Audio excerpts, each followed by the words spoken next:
Today on the farm, we're finishing up the work I did on my Ford 4000 tractor. I painted the tractor, and then I just got through changing the oil filter and the fuel filter. But when I got through with the fuel filter, I made sure I had fuel in the filter, but my tractor wouldn't crank. So anyway, I had to crack the injectors and turn the engine over until fuel started showing up out of the 3 injectors, and then it cranked right up. But if you ever run into that problem, it's quite common. Let me show you how easy it is to do.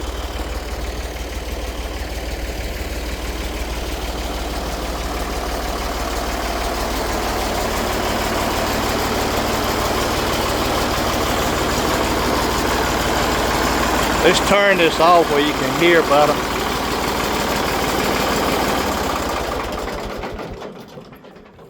Okay, you see I painted the wheels and the body of the tractor, but I did not paint the hood because it wasn't in that bad a shape and I didn't want to have to deal with the decals. But like I said, I got my oil changed my filter. You see I dated it September instead of August because I'm so close to September. I just called it September 26. And over here on this side is your fuel filter, and on this particular model it's just a cartridge, and you change that, but you always make sure after you change it that you've got fuel coming into the filter.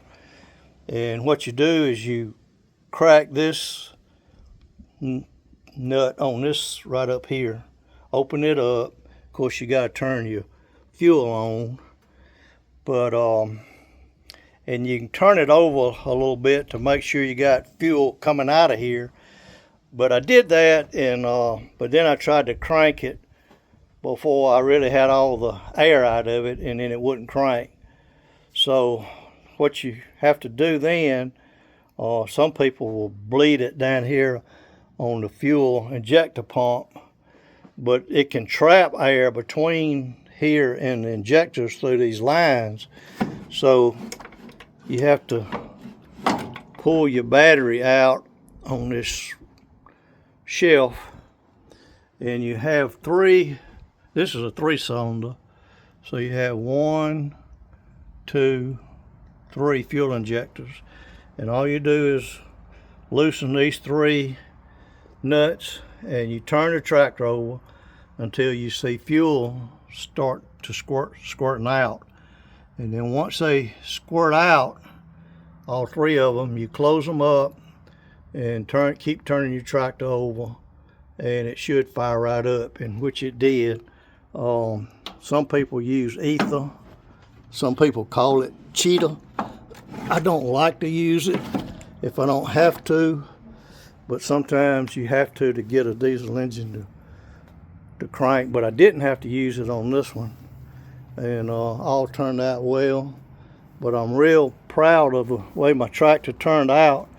I have 3 tractors, one air conditioned, one 4-wheel drive John Deere, but out of all 3 tractors, this is my favorite, and I still use it for a lot of jobs around the farm.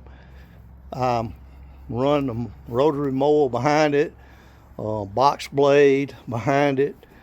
Anytime I drag my pastures, the cow manure, in the wintertime or even summer, I always drag with this tractor. And it's got my Redneck air conditioning on it, you'll see in some of my videos, and that's been really nice this summer, hot as it's been. But okay, folks, thank y'all for watching, and hopefully this will help you out if you ever have trouble cranking your tractor.